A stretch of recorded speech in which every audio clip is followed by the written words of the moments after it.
dudes, I'm Hilah, and today on Hilah Cooking, we're talking about Thanksgiving leftovers recipes. I'm gonna share with you my favorite turkey sandwich that my grandma used to make for us and follow that up with a few more suggestions for how to use up your Thanksgiving leftovers with style and pizzazz. Not pizza, but turkey pizza sounds okay.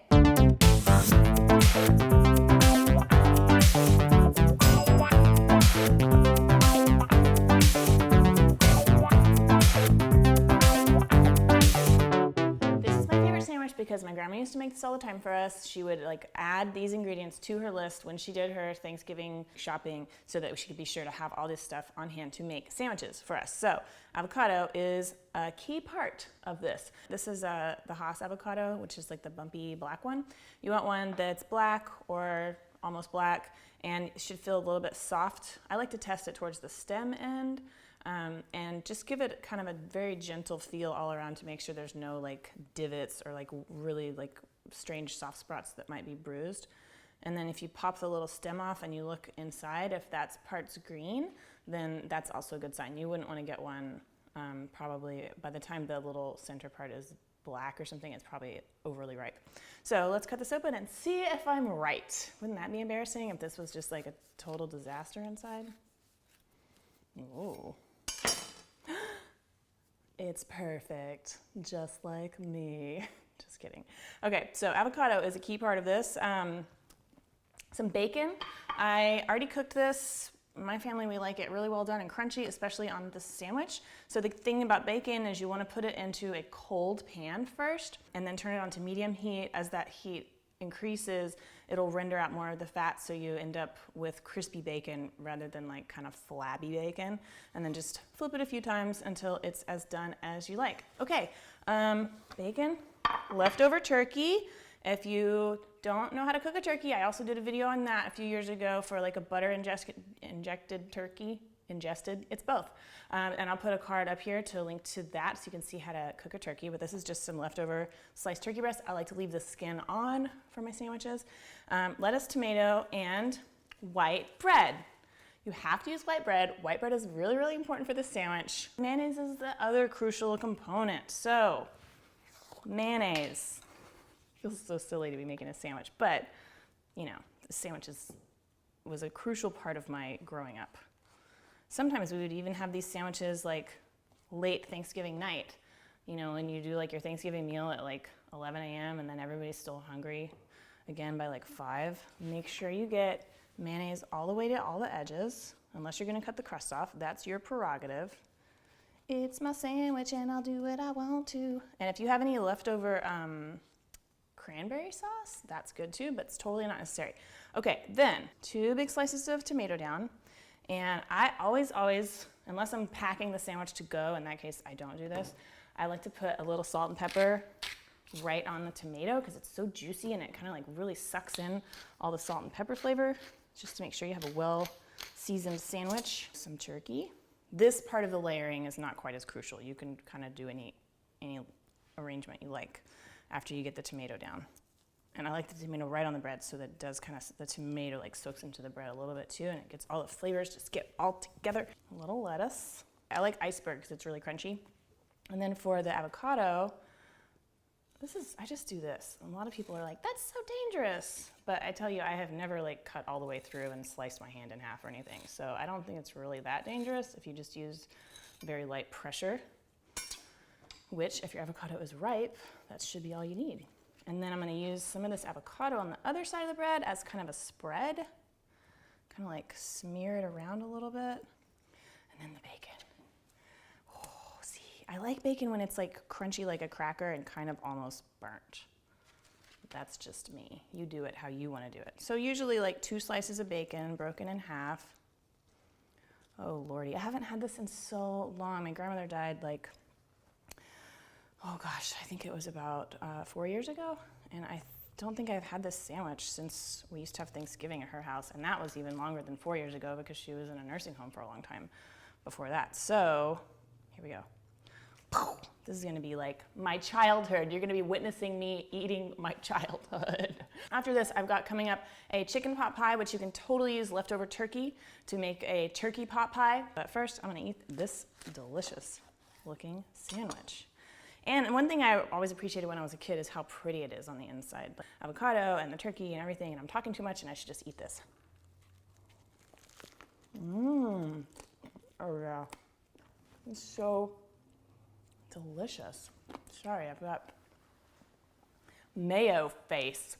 Oh wow. Oh gosh. I hope that you guys make this and share it with your family. Think about my family. Love you all. Have a great Thanksgiving. Don't forget to click right down here to subscribe. And up next is chicken pot pie. Hey dudes, I'm Hilah, and today on Hilah Cooking, we're doing an old-timey American classic chicken pot pie. And I'm really excited because this is actually the first recipe we've ever done on Hilah Cooking that has marijuana in it. And what? There's no pot in it? There's no pot in chicken pot pie? Who names this thing? We're gonna make our creamed chicken filling. You can also do this with turkey.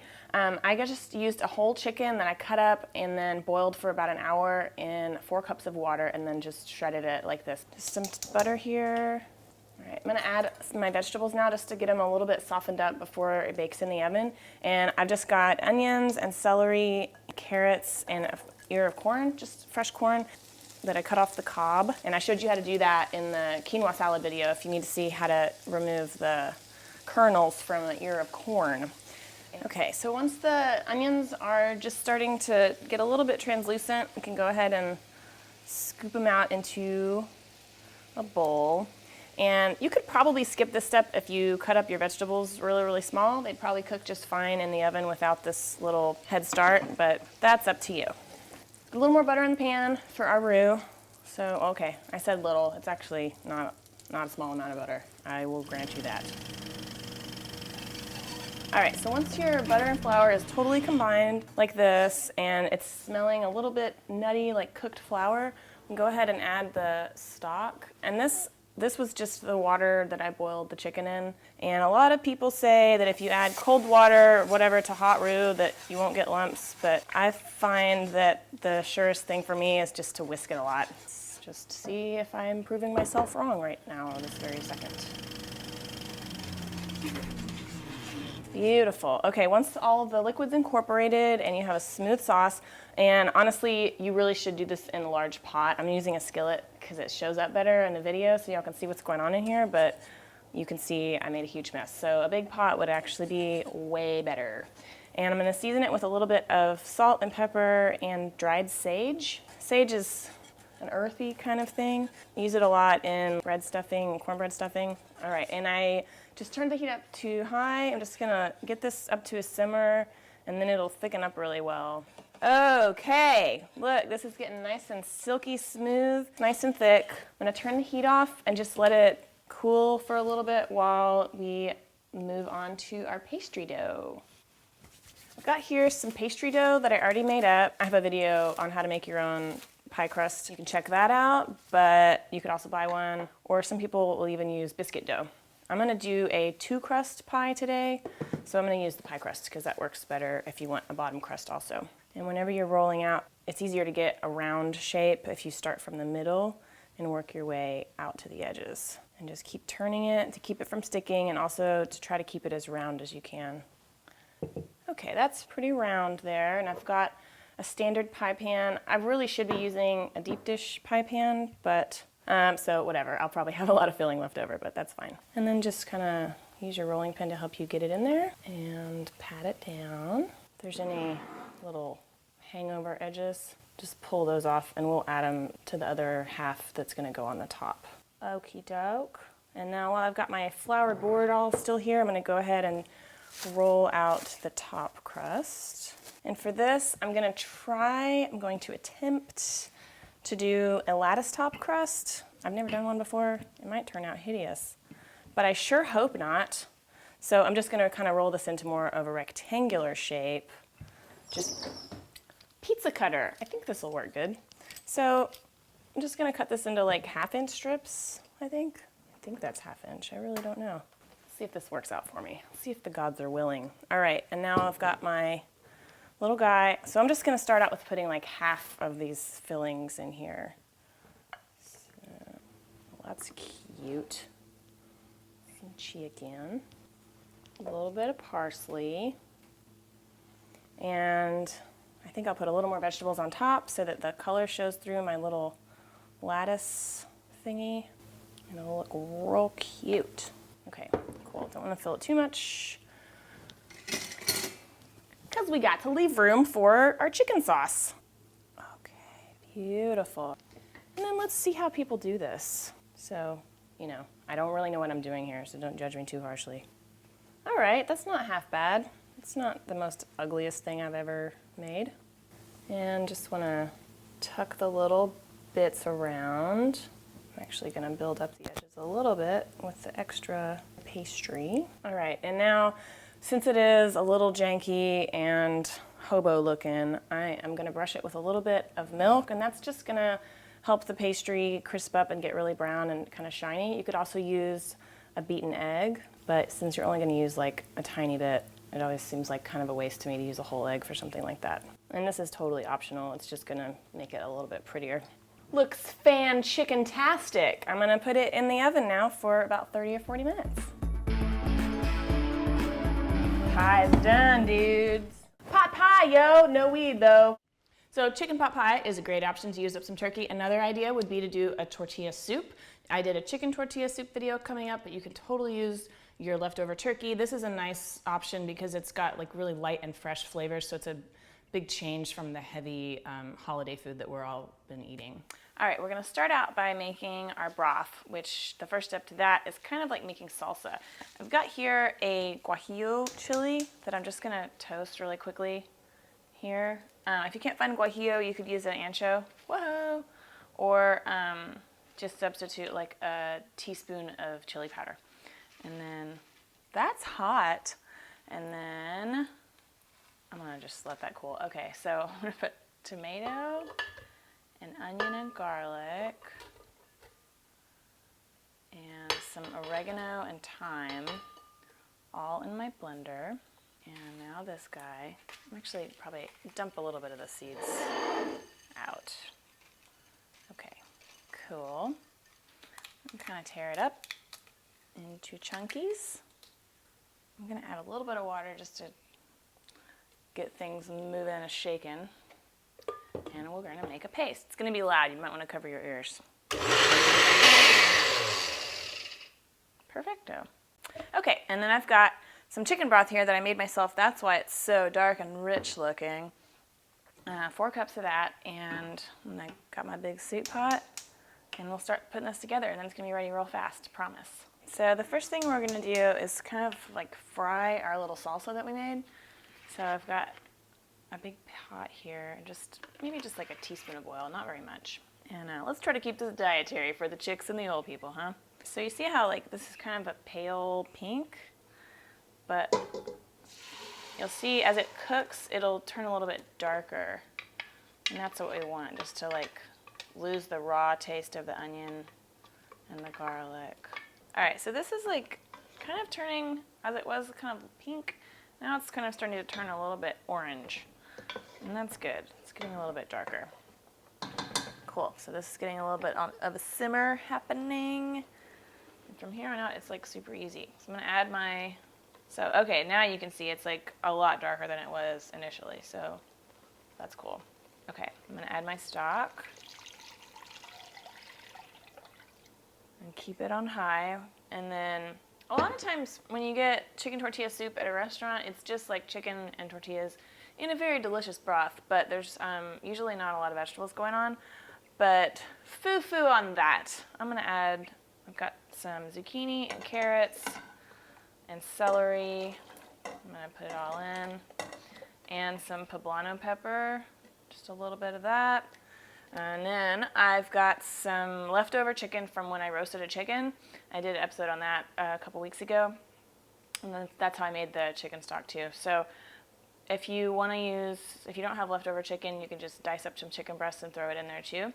And then, or put them in whole, be a little more authentic, put them in whole. And then when they're done, take them out, cool them off, and shred them.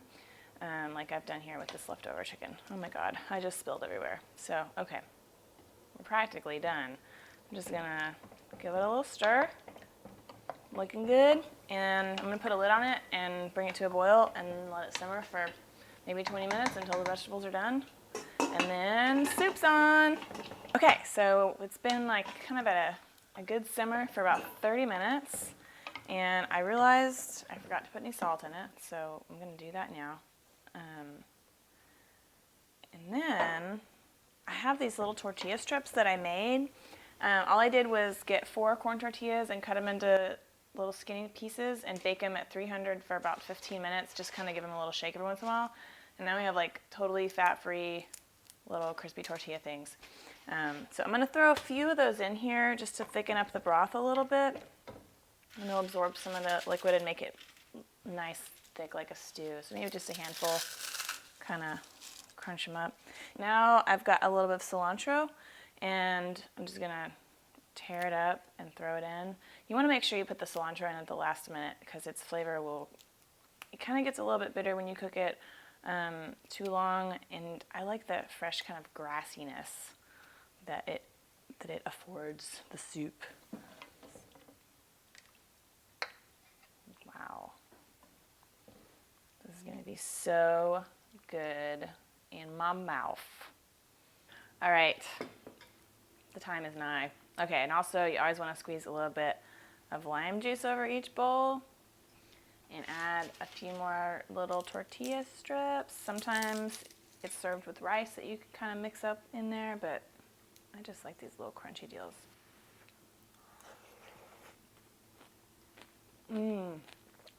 Oh man, dude, lime juice, killer. All right, well this is how I make chicken tortilla soup in my house, and it's the bomb, y'all. Okay, I hope you try this. I'm gonna finish eating it now, and see you guys later. Thanks for watching Hilah Cooking. Bye. If you got a lot of leftover mashed potatoes, I did a mashed potato video last week with a couple more ideas for how to use leftover potatoes, so you can check that out. I'll put a card up here. And if you're one of those people that likes to do a ham and a turkey for Thanksgiving, I salute you, but you probably have some leftover ham. So coming up is ham and cheese waffles. These are a yeasted waffle. They're delicious, nice savory waffle. You can mix up the batter the night before you go to bed, and then if you have family staying with you, you can just add some leftover chopped up ham and cheese, and everybody gets delicious ham and cheese waffles. So the first thing, we're just gonna melt some butter. We need we need exactly half a cup. Since we need to be exact, I'm gonna estimate it, and I'm just gonna melt it in this little pot here. Of course, you could use a microwave, which normally I would do, but the inside of my microwave is like real dirty right now, and I'm kind of embarrassed to show it to you. So we're gonna do it here on the stove, which is mostly clean. It's kind of over medium heat, so it melts but doesn't burn. I'm gonna measure out my milk. I'm using 2%, but you could use whole milk. You could probably use skim, but a little bit of fat is good, and it makes a lighter, fluffier, crispier waffle. So let's go for 2%. Kind of meet you in the middle there, dietary needs. So once it's melted, turn it off. I'm gonna add the milk and just let it sit here, and that milk's gonna cool the butter off so that we don't dump boiling hot butter into our flour. I don't know why that's bad, but anyway, we're just gonna leave that sit there and measure some flour. This is just all-purpose flour. I get that question a lot when I don't specify what kind of flour, because I think that in Europe and maybe like Australia, New Zealand, self-rising flour is really commonly used, and it's not so commonly used here in the US. So if you see a recipe, a US recipe that doesn't specify, I can guarantee you it's all-purpose flour, and all US recipes will specify if it's self-rising. So, all-purpose. Not a plug for King Arthur flour, although I do enjoy their flour products. Okay, I'm gonna add some sugar. This is just a teaspoon of sugar. I'm gonna add some salt. About a teaspoon. I don't know how much is in here. That's probably about right. And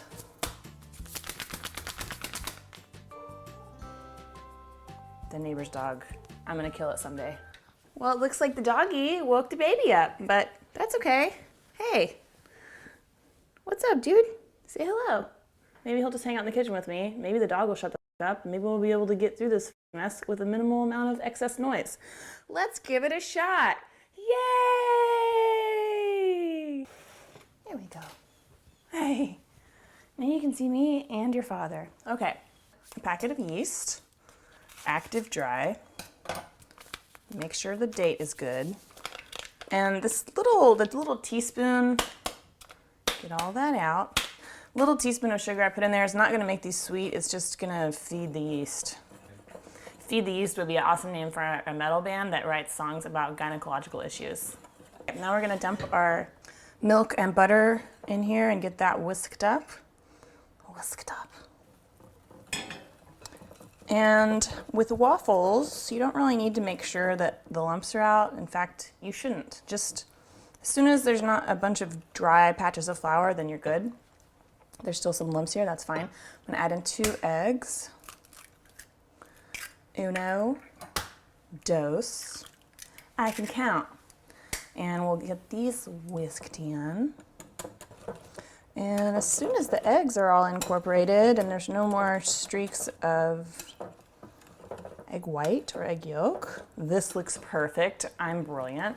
We're gonna cover it and put it in the fridge for 12 hours up to like 36 hours. I'm using Glad Press and Seal. I'm just gonna start telling all the brand names that I'm using until somebody gives me a lot of money for it. I'm looking at you, whoever makes Glad Press and Seal. It's probably like some horrible company that is killing our planet. Yep, that's what it says on the box. Okay, I'm gonna put this in the fridge. Don't look in my fridge. Oh, look at this. I have one that I already made about 36 hours ago. What a coincidence. So now we need to add our fancy stuff. This is what it looks like. You see it's all like risen. I've got about 3 ounces of ham. This is just like ham, lunch meat ham. You could use Canadian bacon if you wanted to, probably. Or even like crispy cooked bacon that you crumble up really fine. So you want to cut it up pretty small, like ham confetti, pork fetti. And I've got some chives here. If you don't want to use chives or can't find them, then you can use some green onions. And we just want about 2 tablespoons. And then of course I've got my shredded cheese, sharp cheddar I'm using, and I just bought it already shredded because I hate using cheese graters.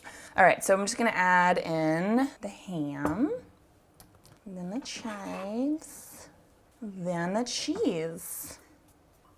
Then you just mix it on in there, guys, and your dough will deflate a little bit. That's fine and unavoidable, so just go with the flow like I am here, just embracing the chaos that my house has become with 2 dogs and a baby, and then plus the neighbor's dog that finally has shut up, knock on wood. Okay, so I've got a Belgian waffle iron here. If you don't have one of these, you can use a regular waffle iron. The Belgian one just has deeper pockets or grid. So I'm gonna scoop some of this in there. Try not to put so much that it's gonna overflow.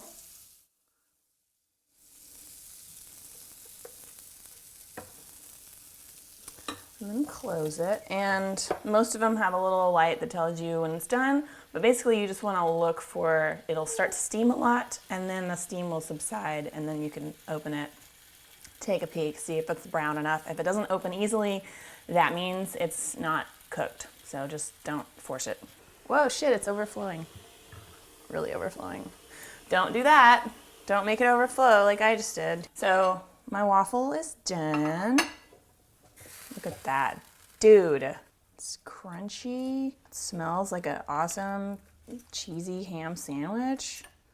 I'm just gonna eat that one. Throw this in the oven to keep warm.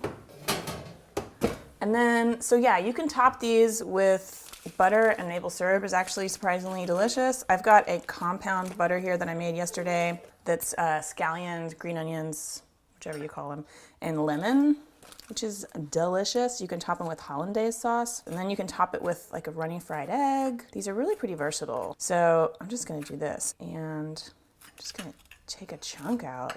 Oh man, look at it. It's like chock full of ham and cheese, and I'm stoked. Hope you enjoyed those suggestions for how to use your Thanksgiving leftovers. I've got more ideas at my website at hilahcooking.com.